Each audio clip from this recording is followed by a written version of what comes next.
Hello everyone, आप सभी का योर आंसर में स्वागत करता हूं। दोस्तों, आज की इस वीडियो के अंदर में हम इंडियन ओवरसीज बैंक का एक एफडी का फॉर्म भरना सीखेंगे।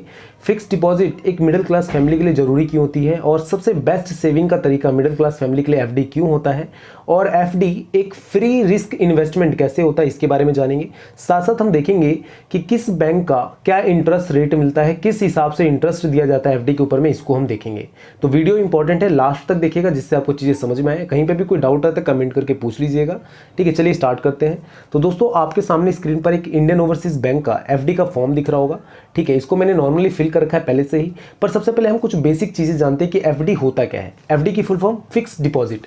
इसका मतलब क्या होता है? एक फिक्स अमाउंट एक फिक्स टाइम पीरियड के लिए डिपॉजिट कर देना बैंक के अंदर में और उसके ऊपर में बैंक द्वारा तय किया गया नॉर्मल से ज्यादा इंटरेस्ट देना एफडी कहलाता है। सिंपल सा डेफिनेशन है, समझ में आ रहा होगा आपको। फिक्स डिपॉजिट मतलब एक फिक्स अमाउंट एक फिक्स टाइम पीरियड के लिए बैंक में डिपॉजिट करना, बैंक को दे देना और उस पर बैंक द्वारा कहा गया नॉर्मल से ज्यादा इंटरेस्ट रेट आपको मिलना फिक्स डिपॉजिट कहलाता है।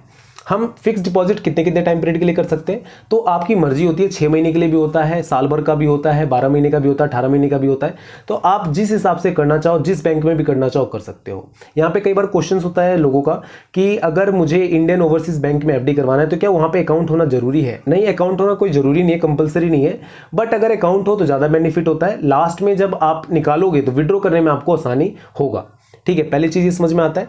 अब अगर हम बात करें कि किस हिसाब से इंटरेस्ट मिलता है एफडी के ऊपर में, तो इंटरेस्ट देने का जो प्रोसेस होता है वो आरबीआई जो रिजर्व बैंक ऑफ इंडिया है, वो जो भी अपनी पॉलिसी में चेंज करता है उसके हिसाब से इंटरेस्ट रेट में कम ज्यादा अलग अलग बैंकों के हिसाब से किया जाता है। ठीक है, अलग अलग बैंक का अलग अलग इंटरेस्ट रेट होता है। कोई बैंक ज्यादा देता है, कोई कम देता है। किस हिसाब से देता है? तो हमारे एज फैक्टर के हिसाब से वो देता है। अगर आप मान लो सीनियर सिटीजन हो, 60 प्लस हो, तो आपका जो एफडी पे इंटरेस्ट रेट मिलेगा वो ज्यादा का मिलेगा। जैसे इंडियन बैंक के अंदर में, इंडियन ओवरसीज बैंक के अंदर में अभी जो सीनियर सिटीजन 16 प्लस वाले हैं उनका मिल रहा है 5.9 या 6.1 मिलता है। ठीक है, वही 60 से नीचे वाले हैं जो लोग हैं उनका मिलता है 5.1, 5.2, 5.3, 5.4 इस तरह से मिलता है। अब ये क्या है? जैसे मैंने बोला कि 60 से नीचे वाले का 4 मैंने बता दिया, 5.1, 5.2, 5.3, 5.4। ये क्या है?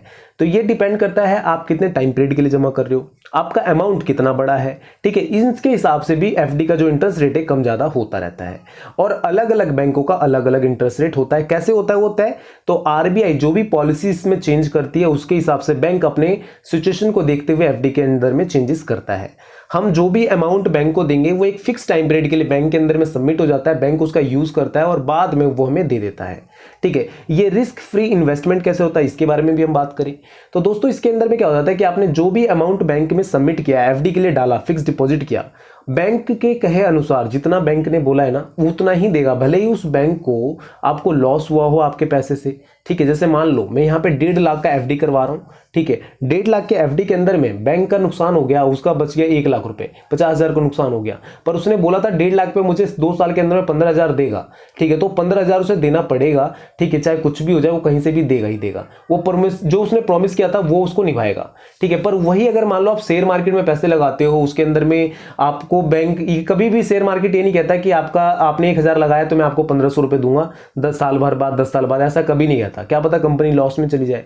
तो इसके कारण से ये आपका रिस्क फ्री इन्वेस्टमेंट होता है। सेम एज इट इज एक म्यूचुअल फंड भी आता है जिसके अंदर में फिक्स डिपॉजिट जैसी पॉलिसी होती है, पर वो भी रिस्क वाला होता है क्योंकि उसके अंदर में जैसी कंपनी के परफॉर्मेंस के ऊपर में वर्क करता है। बट ये जो फिक्स डिपॉजिट बैंक के अंदर में होता है रिस्क फ्री माना जाता है और जितने भी मिडिल क्लास फैमिली होती है उनकी पहली पसंद होती है एफडी, क्योंकि उसके अंदर में प्रॉमिस जो किया जाता है बैंक के थ्रू उतना हमें मिल जाता है। फॉर्म के बारे में बात करें तो नॉर्मल हमारा इंडियन ओवरसीज का बैंक का फॉर्म है। सबसे पहले आपका आ गया ब्रांच का नाम कि क्या है, आपके ब्रांच कहाँ पे है। तो जैसे नानक प्याऊ दिल्ली का ब्रांच है वो मैंने डाल दिया, अकाउंट नंबर डाल दिया, डेट आज की डाल दी मैंने, एड्रेस डाल दिया, ये एड्रेस है, नाम डाल दिया जिसके नाम से बनाना है। ठीक है, पैसा बाद में किसको मिलना चाहिए तो मुझे मिले उसके लिए डाल दिया। अगर मान लो आप ज्वाइंट एफडी करवाना चाहते हो तो वहां पे इस पे टिक लगा दोगे। नॉर्मल हमारा क्या है, एफडी है तो एफडी के लिए ऊपर टिक लगा दिया। कितने करवा रहा हूं भाई, तो 1.5 लाख का करवा रहा हूं, 1.5 लाख के डाल दिया। कितने साल के लिए, 2 साल के लिए करवा रहा हूं। बाकी चीजें भरने की जरूरत होती नहीं है, नॉर्मल जो बेसिक डिटेल वो भरा जाता है इसके अंदर में। ठीक है, और बाद में यहाँ पे एक चीज आ जाता है आपका नॉमिनी इन्फॉर्मेशन जो सबसे इंपॉर्टेंट होता है। ठीक है भाई, आप साइन कौन कर रहा है नॉमिनी को, तो जो जिसके नाम से अकाउंट होल्डर है जो करवा रहा है एफडी वो यहाँ पे डाल देगा अपना नाम, बाद में नॉमिनी की डिटेल, नाम, ठीक है, एड्रेस, एज और रिलेशनशिप।